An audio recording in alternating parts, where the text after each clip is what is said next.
Ladies and gentlemen, good afternoon and welcome back to number 6 Convent Place for this afternoon's information conference. Today I will give you updated statistics, I will address relieving the lockdown for our over 70s, I'll make an announcement about the Instituto Cervantes, and I will then address matters relating to the Beat COVID measures and Workers' Memorial Day. I want to start, however, by sending best wishes to the Prime Minister Boris Johnson. Whatever our different political complexities that we may each have, we're all very happy to see Mr. Johnson return to Downing Street. Let me therefore now go straight into today's statistics, which I know is what you're interested in hearing. As at 900 hours today, the number of samples taken for COVID-19 in our community is 2,327. These include a large number which relate to our new random test of our frontline workers. The results pending are 200. 2,127 results have therefore already been delivered. Of these, the confirmed cases now amount to 141, of which 131 are deemed recovered. We presently have 10 active cases, therefore, of COVID-19 in our community. All are at home in self-isolation. There are no cases of COVID in St. Bernard's Hospital, John Ward, or in the ICU, and the Nightingale facility at Europa is empty. I should point out that there is a European Centre for Disease and Control website which is erroneously registering 4 deaths for Gibraltar on the 13th of April. We have taken that up directly with them as their data is incorrect, of course, in that respect.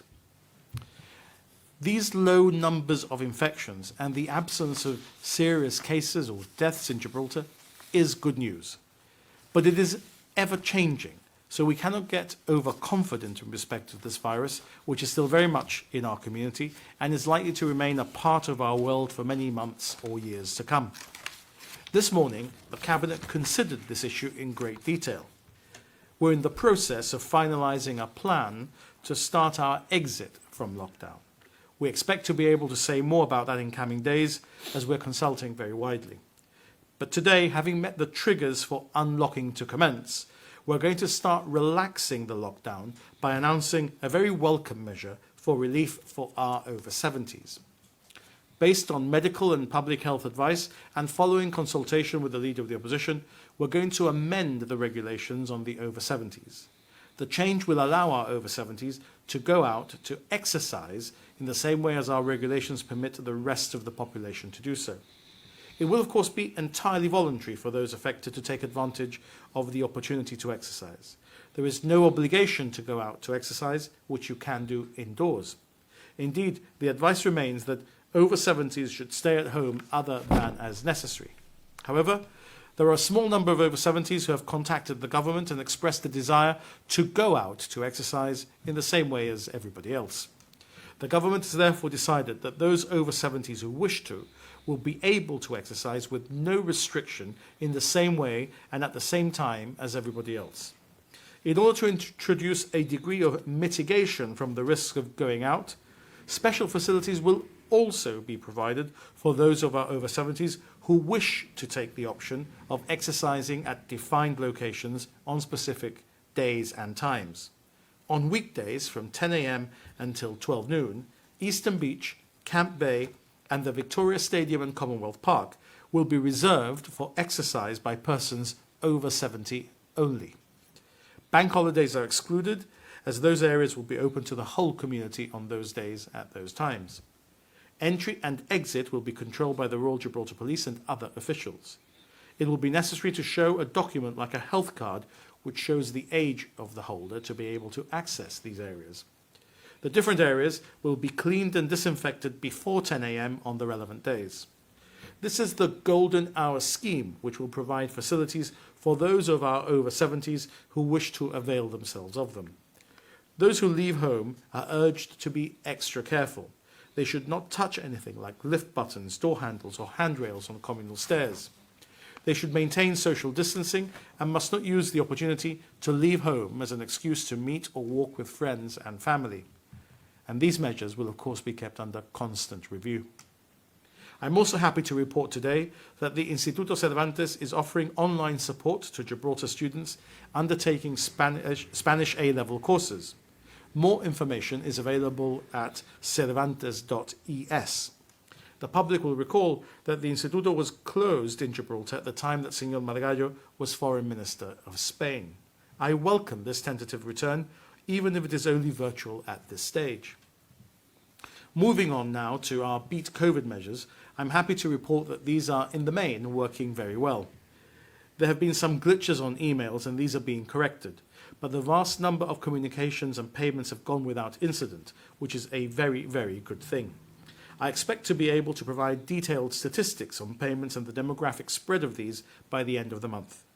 When CELAC met on Friday, we considered some new measures and new types of Beat COVID payments for excluded sectors, which we are looking on introducing for next month. I expect to be able to say more about that before the end of the month. Finally, tomorrow is an important day. It's a bank holiday to mark Workers' Memorial Day. That is the day when we commemorate those who have lost their lives at work or been seriously injured at work. I'll be marking the day with the Minister for Employment, who will be here to address you tomorrow and unite in the lobby of Parliament in a much reduced ceremony. We will be holding a minute's silence at midday. So will colleagues in the GHA, who will be joining the minute's silence across the United Kingdom at 11 a.m. I invite everyone in our community to join us in that minute's silence at midday Gibraltar time tomorrow, which will be at the same time as the UK's minute silence at 11 a.m. At that time, we must bear in mind the slogan of Workers' Memorial Day: remember the dead, fight for the living.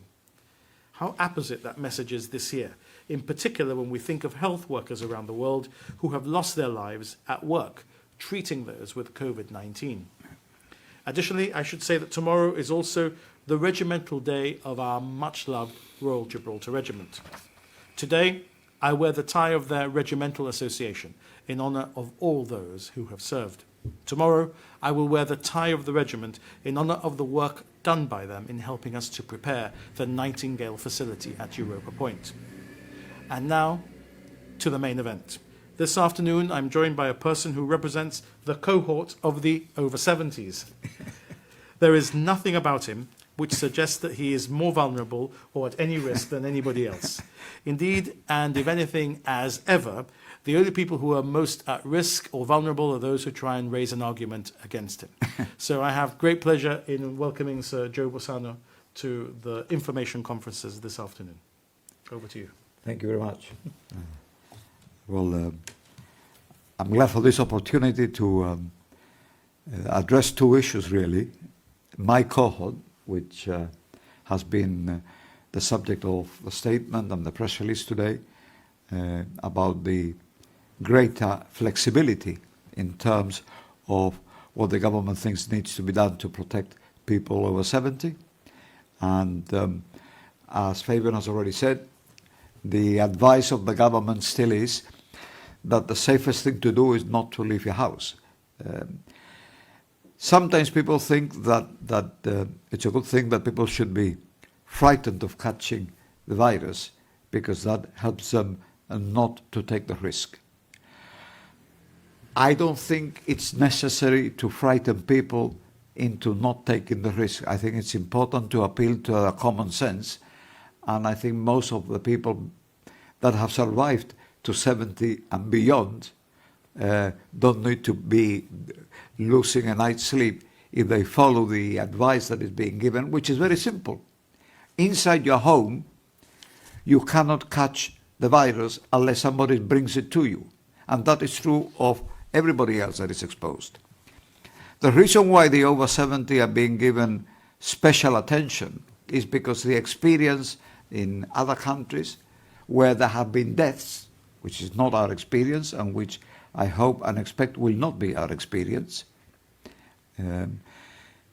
have had greater deaths amongst the over 70s than the rest of the population, in a way that is peculiar to this particular virus, because it seems to be progressively lethal depending on age. It is not just over 70, that is to say, the death rate between 60 and 70 is less, and between 80 and 90 is more than between 70 and 80. So theoretically, since I'm now past 80, I've gone into greater danger as a result.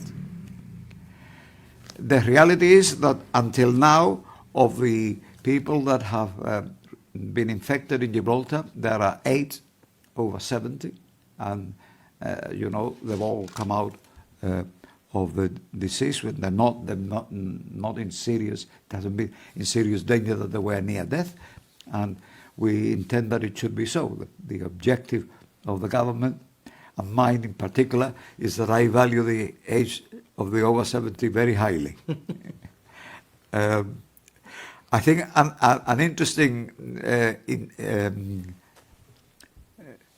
statistics perhaps for my fellow members of the cohort, there are some 3,600 of us over 70 in Gibraltar, based on the 2012 census, probably more than that now because the population here is aging like everywhere else in Europe, is that I had a look at the number of people of over 70 that we lost, regrettably, in the first quarter of this year and in the first quarter of last year. And in fact, the situation is that less people have lost their life over the age of 70 in the first 3 months of this year than of last year.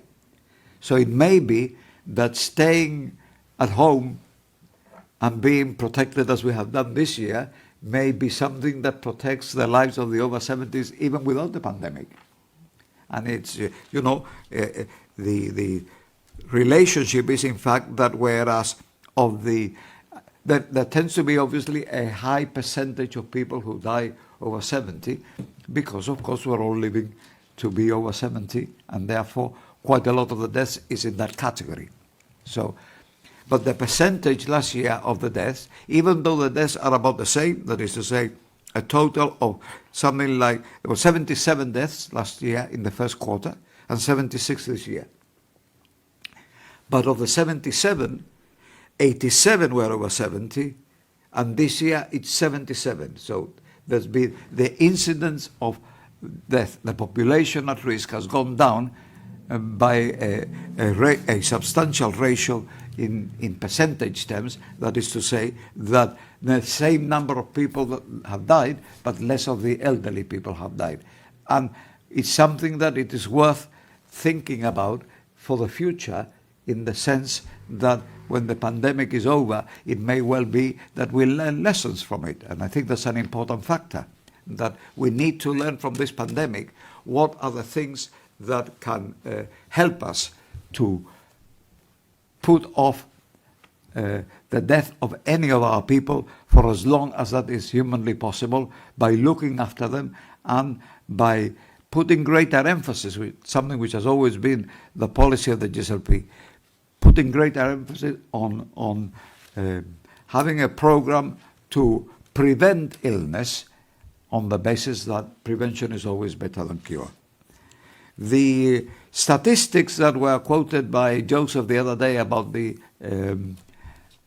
Spanish flu of 1918 was also interesting, because it showed that compared to the level of mortality in the global pandemic, Gibraltar actually performed better even then than the rest of the world. And we are now one of something like half a dozen countries in the world which can say we haven't lost one single life. And that is going to be important for us to maintain as the primary aim of everything that we're doing. Many places are now finding that the Nightingale facilities in the States, in the UK, and indeed in Spain, are no longer needed. We have not needed them until now, and we hope that we never need them. And what we have done, in fact, is to make sure that, having put everything, every measure that we could think of into protecting life, that we had something available in case we were not successful and in case people got to the stage that we had to have facilities, because in some of the places, the reason why people have died was because the facilities that existed to keep them alive were overwhelmed by the number of people driving them into health care and into hospital care. That has not happened here. That is, in my view, unlikely to happen here. One of the things that I've said on some occasions already when I've spoken on what is happening in the world in recent interviews in GBC has been that, in fact, we need to think of this as a situation in which we are suffering from two pandemics. The pandemic that goes from human to human because of the virus jumping from one host to another. When the first host gains sufficient immunity to be able to prevent it doing any damage, and the pandemic that moves from one economy to another in a global economy that is as closely knit as Gibraltar is as a human entity. Yeah. The interaction today is that it is almost impossible for anything to happen in one corner of the planet without almost every other place in the planet that is connected to the global economy being affected. Of course, you can be, an Amazon India in the middle of the forest and you wouldn't know if there's a pandemic or if there is a global crisis unless somebody from outside brings it to you. I think it's very important, the advice that Fabian has given, and that people should only go out to exercise if they really feel they need to, because they're still the safest at home. And keeping people at home, of course, keep them at home also from participating in the production of the economy of Gibraltar and in contributing to the consumption on the consumption side of the economy. The economy of Gibraltar is entering into a phase which is a result of a global recession which gets deeper with every passing day, inevitably, because it's cumulative, and which some people are now comparing to the Great Depression of the 1930s.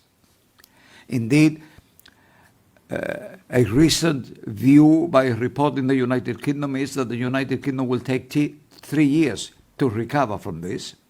And the Government Office of the Budget in the United Kingdom projected a potential 35% contraction in the United Kingdom economy.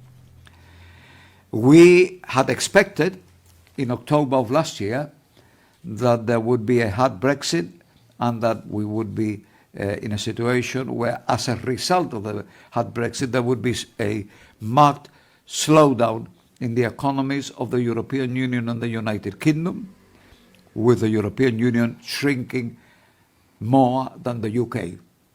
And that in that context of that recessionary pressure from what is a big chunk of the global economy, we would not be able to achieve the rates of growth we've been accustomed to in the recent years. And therefore, our manifesto was a manifesto for a recession in Europe and in the UK, not a depression in the whole planet. So the target of 2.5% growth this year may be difficult to achieve. I would hope nonetheless to be able to achieve the 15% growth over the 4 years. That is to say that if we fall behind in this first year, because it is only now we are entering what would have been the first month of the new fiscal year, and that is where the beginning of the counting of that 2.5% will be happening from the 1st of April. I think the effect in March of the shutdown in the economy will have come late enough not to significantly reduce the output we anticipated, and therefore we are likely still to be in the figure of 2.5 billion for the year ending in March. But we may not have any growth at all in the coming 12 months. The commencement of the work in the new economic plan for this year will be starting within a matter of weeks. And we're going to be concentrating in an area which is important to the over 70, which is the creation of a new residential home where there are many pensioners that are waiting and have been waiting some time for a place to become available. We've had a situation in the past where we've had some of the wards in the GHA occupied by people who should have been in a pensioner residential home rather than in the GHA, and that in turn has had an impact on our ability in the GHA to take in patients that needed treatment. So doing a new residential home will mean creating economic activity. It will also mean bringing in something that will release residential rented property from the government housing stock, and will also mean that it will remove some of the pressure on the GHA when the GHA gets back to normal working and starts dealing with the backlog of treatment of patients that have been delayed. So in that context, we're going to be doing things early in this, which are specified and identified in the program, but which will have a meaningful effect on the cohort to which I belong. I don't expect to be needing just yet to go myself into the residential home. The other thing I think that is important to mention to the over 70s and indeed the over 65s and the female pensioners over 60 is that community care, fortunately, has got reserves of 80-odd million pounds. We may not be able to top those reserves up the way we wanted to, because the policy of the government has been that we devote the bulk of the surplus to adding to the reserves of the charity, so that the charity does not have to use the reserves to meet recurrent costs, unless there is an emergency, and there is now an emergency. And of course, if the lack of economic activity impacts on government revenue, as it is likely that it will, and the government finds that it is not able to continue giving grants to community care in the immediate future, the position is that, of course, there is enough money there to be able to guarantee for the next 4 years that the quarterly household cost allowance will be paid as usually has been paid until now, and that therefore that will happen even if we were not able to make any contribution at all in the next 4 years, which I don't expect to be the case. But there may be in the first stages where we may not be able to do. And so I want to reassure pensioners that the fact that there have been changes undertaken by the charity in terms of the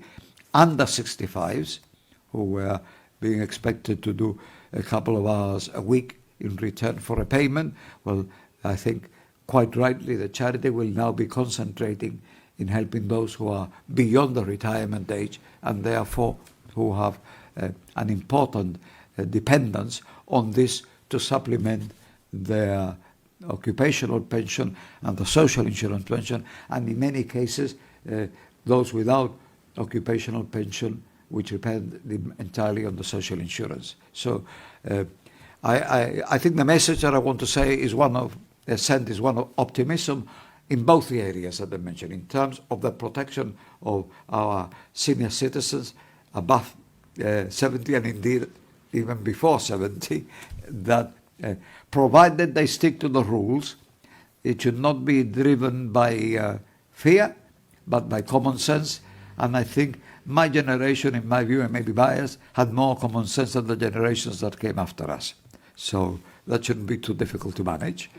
And I think prudential management of public finances and wise investment in the economy and in its development will see us through this financially, and we shall come out at the other end with a few scars, but nothing to worry about, either in terms of health or in terms of economy.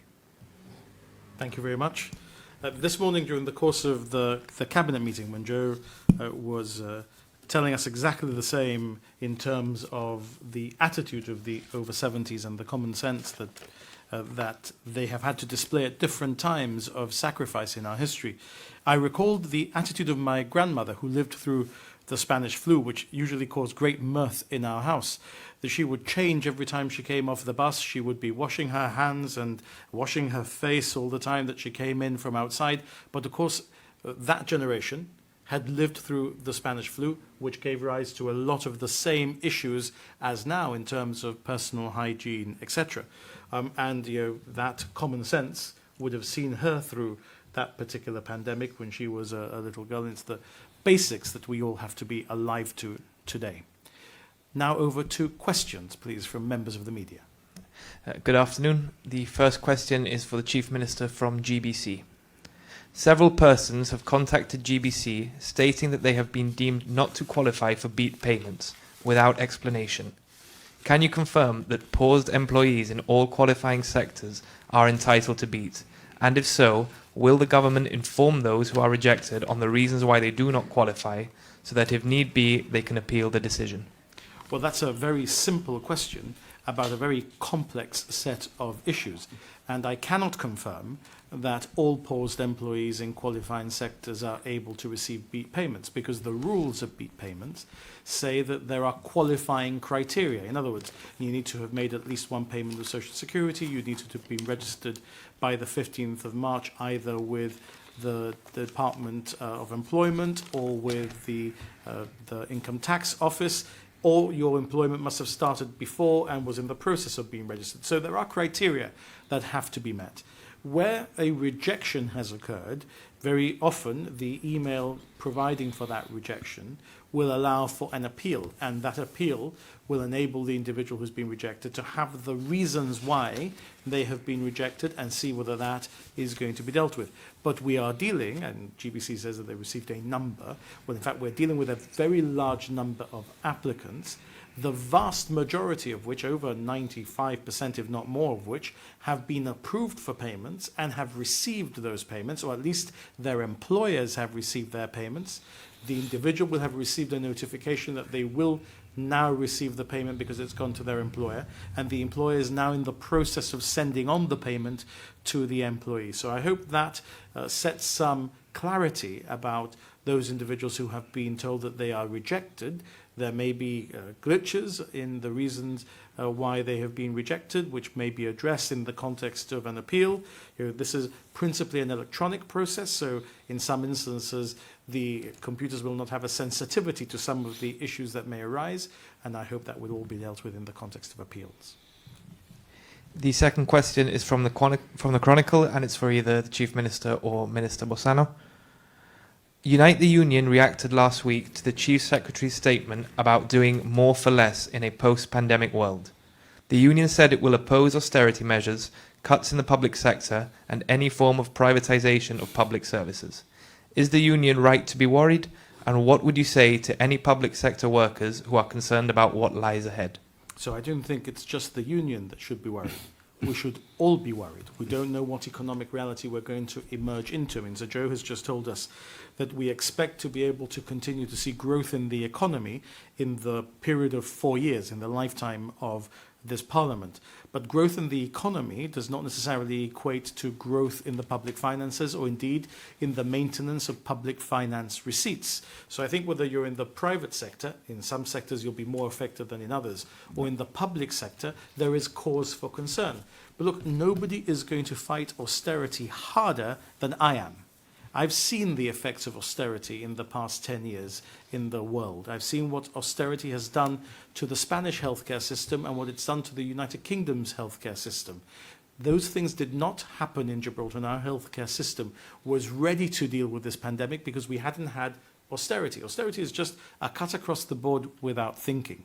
What we have to do here is to be a little more careful and more circumspect about how we spend money so that we can continue to protect the Gibraltar public sector and Gibraltar as a whole, so that we can continue to have prosperity going forward. How will we do that? Well, look, for example, one of the things that is happening already is that we have a senior public sector pay review, which will mean that senior pay in the public sector is likely to be reduced, because we need to look at that in some detail. It's, in my view, grown too much. But that's at the top of the public sector. We've already announced that. The detail of how that's going to happen is not going to affect existing office holders. It's going to affect those who obtain promotion in the future. Indeed, the person it's affected the most already is the Chief Secretary, because the salary that has been reduced the most between post holders has been the salary of the Chief Secretary, who does not earn what it has been suggested he earns in the social media. That salary has already been reduced.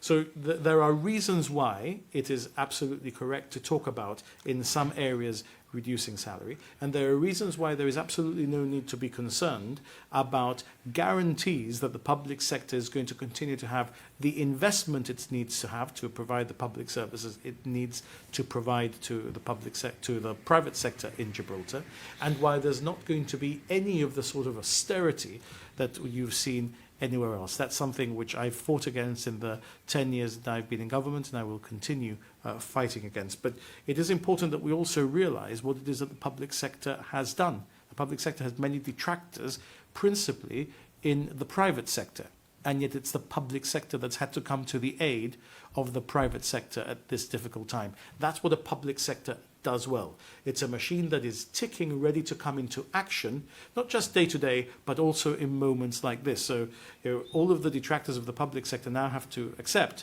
that it's the public sector that's helped us through this very difficult period. I've long said, and been attacked for saying it sometimes, that I'm a fan of GBC. Well, look, GBC has really come into its own in this moment, where it's assumed the mantle of being the national broadcaster. Thank you to all of the professionals at GBC. They're here every day at 4 o'clock, either in person or remotely, getting the message out. All of these things matter, but all of these things also have to be paid for. We have to understand that as we emerge from this moment, we have to pay for the beat COVID measures, for the beat COVID benefits that all businesses are getting, not just the employees, but the foregoing of revenue by the government. We're deferring payments of tax and social security, we're deferring payments of rates, and even waiving rents and rates in some instances. All of that means that at the same time as we're paying out more, we are receiving less, and we're continuing to pay all of the public sector salaries. Look, there is no magic money tree. This has to be paid for in some way. So all of those things have to be put in the net. Nobody needs to be afraid of anything. Everybody needs to think of themselves as part of Team Gibraltar, and we have to work together to make this something that can continue to be the prosperous nation that we knew it to be as we started into this pandemic. Thank you. The next question is from YGTV for Minister Bossano. What elements of your Brexit economic plan will still be viable after the pandemic? Are there any new industries that you are looking at which could yield growth for Gibraltar's economy once we try to recover after lockdown? Well, I think in simple terms, you can say that everything that we put in the manifesto, where we had quite a lot of detail as to what would be the content of the economic plan, is still relevant and will still happen. The rate at which it happens will depend on a number of factors. For example, there are things, much of it involves investment in the creation of new land and the creation of new buildings. And that can't happen if there is no construction industry here, because the government has stopped it. So I can't put buildings up unless the Chief Minister allows me to have construction workers to do it. But I see this as delaying things rather than preventing them. So I see, in our case, with our program, I see a delay, which may mean that we lose some of the initial momentum, and with a bit of luck, we may be able to go faster at a later stage and still reach our targets at the end.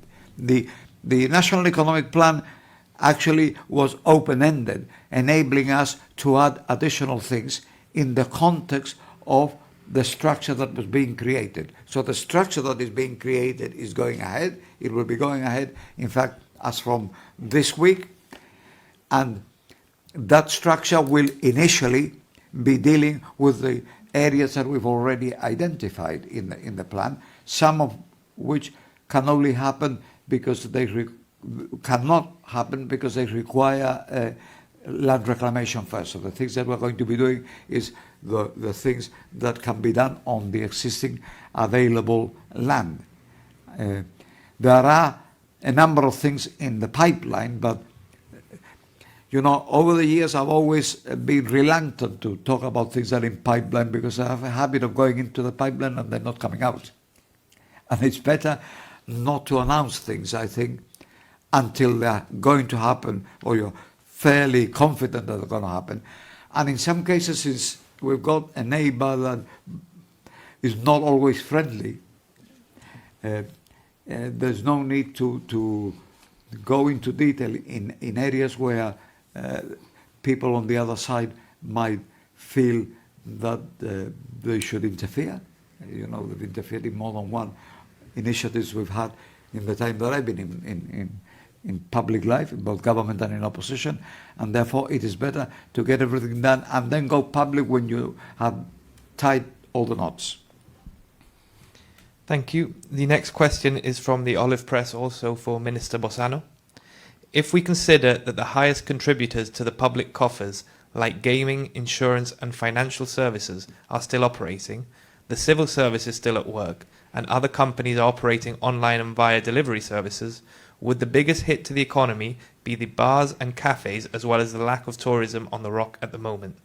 Can you clarify what we are missing most in the current lockdown? Well, what we're missing most in the current situation is data. And therefore, we've got very little reliable information. I mean, we've had problems before with the introduction of more e-government in the collection of data, which I had referred to in the past. And at the moment, given that a lot of people are either not working or working from home, people are not concentrating on putting figures together, but they're concentrating on getting things done in a situation where departments are being deliberately undermanned in case the virus puts some of our civil servants out of action, so that we've got other people as a reserve that can come in and seamlessly take over. So I can only speculate on what is happening, but it is clear that the reason why the sectors that are likely to be hit most in terms of continued trading are the retail sectors, is because we've got the retail sectors, whether it's in restaurants or in retail shops, cater for a consumer population that is many times the size of the population of Gibraltar. That is to say, we wouldn't have as many shops and as many restaurants and as many bars if the frontier was closed and there was just 30,000 customers with a limited amount of money. And what people need to understand, of course, is that the economy of Gibraltar is an economy that is particularly vulnerable in one respect. We do not have any internal manufacturing or fishing or mines or other natural resources. So that means everything we need to consume, we have to buy from somebody else. And therefore, in order to buy from somebody else, we need to sell to somebody outside Gibraltar to get the foreign exchange that we require. We can't, regrettably, the rest of the planet doesn't realize how wonderful the Gibraltar pound is. So they want to be paid either in UK pounds or in US dollars, and we have to buy the currency in order to buy the inputs. So the situation is that the people in Main Street and in the retail trade will find that it may be quite a long time before the global tourist industry gets going. Clearly, our job will be to try and get as big a share of that movement of tourists when the movement starts. But from my knowledge, for example, of the cruise industry, most cruises are sold a year before, and if there isn't enough sales, they don't hold them. So, it's very likely that the tourist industry in much of the world will not be back in 2021, but it will be back at the stage of programming for 2022. Well, many small businesses cannot hold on for 18 months or 2 years waiting for customers to appear. I think in terms of the revenue of the government, the lack of activity, the fact that the government is in fact forgiving the taxation or delaying taxation, and the fact that people may go into a loss-making position even if they've been making profits until now, will inevitably mean that there is a serious risk that government revenues will be going down. And therefore, that's not the economic activity, that is the fiscal ability of raising revenue to be able to ensure the maintenance of public services. We are unlikely in the immediate future to see regular increases in government revenue happening by themselves as they have been. The economy has been growing and the revenue has been growing. I've pointed many years to the fact that people confuse one thing with the other. So the fact that we're now going in the reverse, we may actually find a bigger drop in economic activity than in government revenue. We don't know, but it might be different. It might be that we can recover the economic activity but not the revenue. There are as many imponderables, unknowns about the economic pandemic as there are about the health pandemic and the virus. And I think it's difficult to predict how bad it will be. Certainly, in my judgment, in terms of the global economy, it's going to be very bad. I mean, people are talking about figures that would have been laughed out a few weeks ago. Contractions of 20 and 30% in the economies of the United States and Europe means the wealthy Western world that we created will be entering an economic crisis that not even I have experienced, because the last one ended in 1932. Thank you. The next question is from YGTV and is for the Chief Minister. Last week, it sounded like over 70s would only be allowed to exercise in certain controlled circumstances. Why have you also decided to allow over 70s the option of exercising at any time and at any location? So I don't know how it sounded last week, but last week we were looking at all of the options, including the option of allowing the opportunity to exercise generally.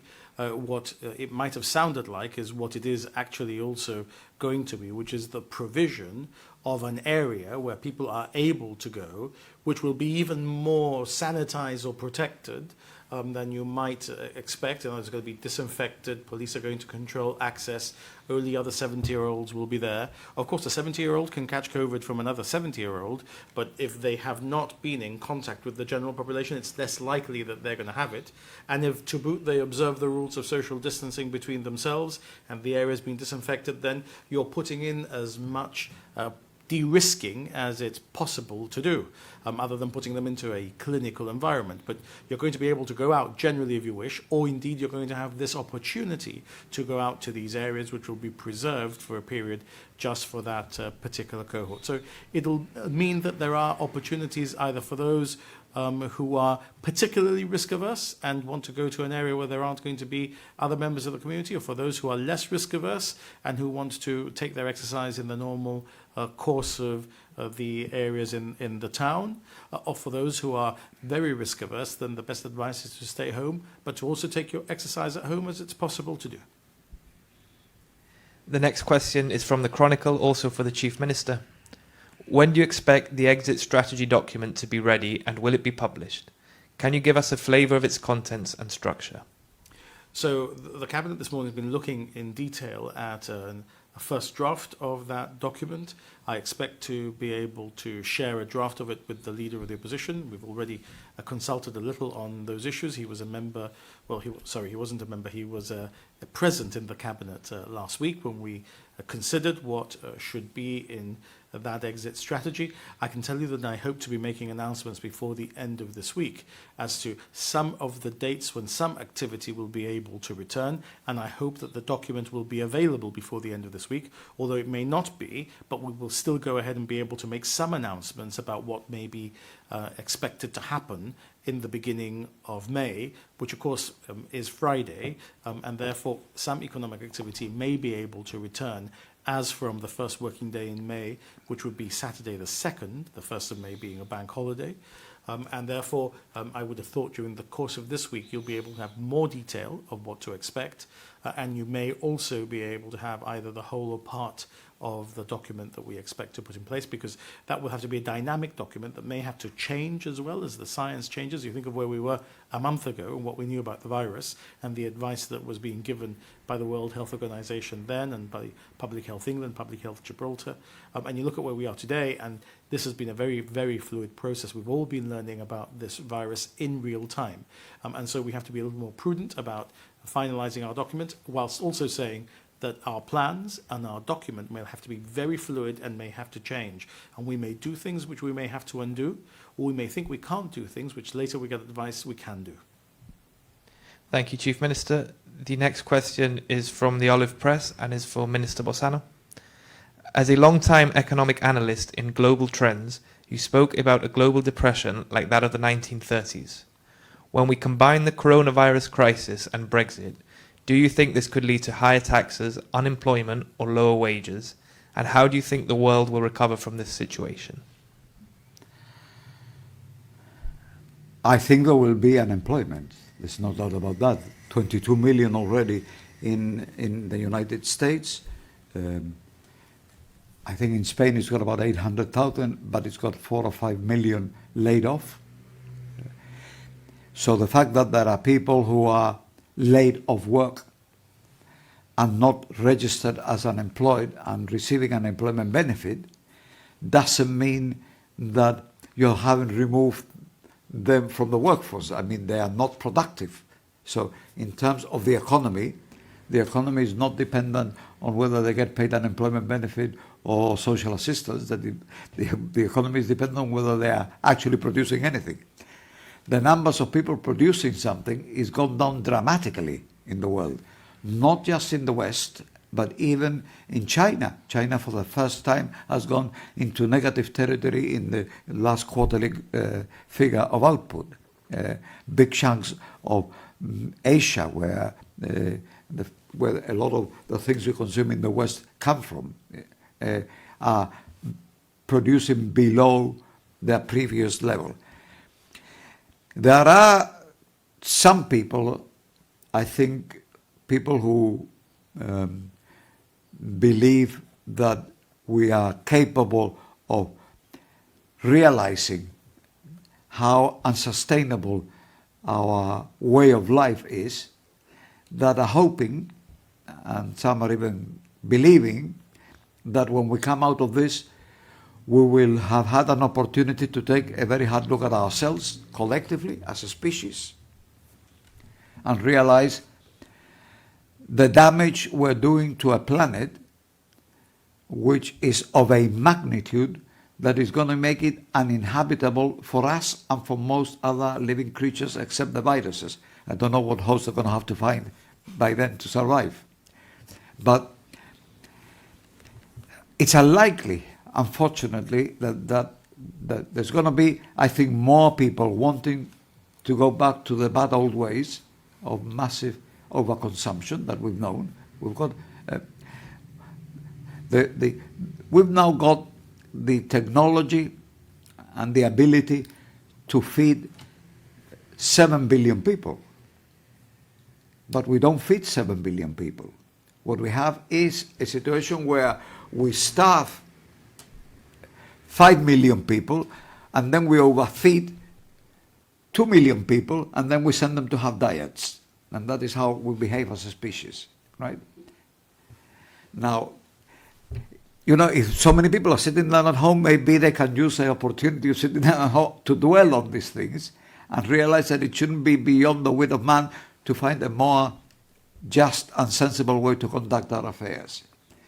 In the event that we don't, which is regrettably the more likely result of this, in the event that we don't, then I think it could get very nasty. That is to say, there would be, look, in the United Kingdom, Primark recently made public that they had cancelled hundreds of millions of pounds worth of garments made in the third world, in places like Bangladesh, and you know, well, I mean, this is a crisis. We've got an existentialist crisis in our civilization. Because look, if we say, okay, well, if people come out and because they haven't done so much buying, compulsive buying, they change their habits, then the repercussions on the poorest people of the planet are that we are buying less and they have got no safety net to. So this requires a level of minds getting together and people working together, which I don't think it is possible to have. You know, if today in Gibraltar we were fighting each other in Parliament instead of trying to find a common solution for the good of Gibraltar, we would come out of this worse than we are going to come out, precisely because we're working together. That applies to the whole of the human race, but it's a long way away. So in answer to those specific things, unemployment, yes, probably back to lower rises of pay, possibly much lower inflation because demand will be less, and the pressure from the underdeveloped world and the pressure for migration and illegal migration is going to be increasing because the gap is going to increase. So once the pandemic is over, and we don't know how far away that is, we're going to inherit a world that will be infinitely more difficult to manage than the one we had when we entered this. Thank you. The next question is from GBC and is for both the Chief Minister and Minister Bossano. Can more details be provided on the new residence for the elderly announced today by Minister Bossano? How large will this facility be, and is it known already where it is to be built?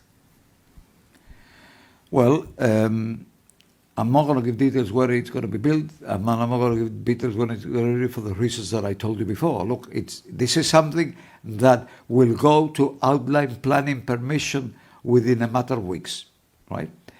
I certainly hope that at the latest it would be there in the next financial year. And the size would be around 170, 180 residents.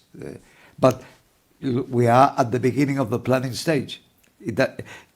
We have to see where we put the building, whether the DPC will agree to the size of the building to house those people. If we achieve it in that kind of time scale, then of course it means that it will have an impact in a year's time on the release of rented accommodation in a very significant number, which will be a very important side effect of what we're doing. We're doing it principally because there are a lot of people. We've been concentrating our energy on stopping them from getting ill and making sure that if they got ill, they recovered. And in the process, we've identified just how many there are living in places which are now difficult for them to manage because the kids have gone and they're now got families of their own, and the grandparents have got difficulty in managing in houses that have become too big for them. And there are some people who are as people get older, they move through two stages. First of all, they want to go into something more manageable and smaller, which is what we do with the the protected elderly care rented accommodation. And then when they have a problem in even at that stage and they need a lot of support, they go into a residential home. So it is in those two areas that a lot of the investment will be taking place, and it will certainly be taking place this year and probably spilling over into next year. Thank you, Minister Bossano. The last question today is from the Panorama for the Chief Minister. If restrictions are eased or eventually lifted, there will be a need to do more testing so that anyone displaying symptoms can be tested quickly and isolated to stop the spread of the virus. What plans are in place, if any, to ensure test results are back much quicker than they are now, with follow-up contact tracing included in the same programme? So the plans already are there and are taking effect. There is the ability to produce a swab result very quickly already in Gibraltar because of the ability to test in our own lab, and results which are not required so quickly, for example, results which relate to random samples, are still sent out so that we preserve the ability of our lab to keep the resources it has available for the test it has to do quickly.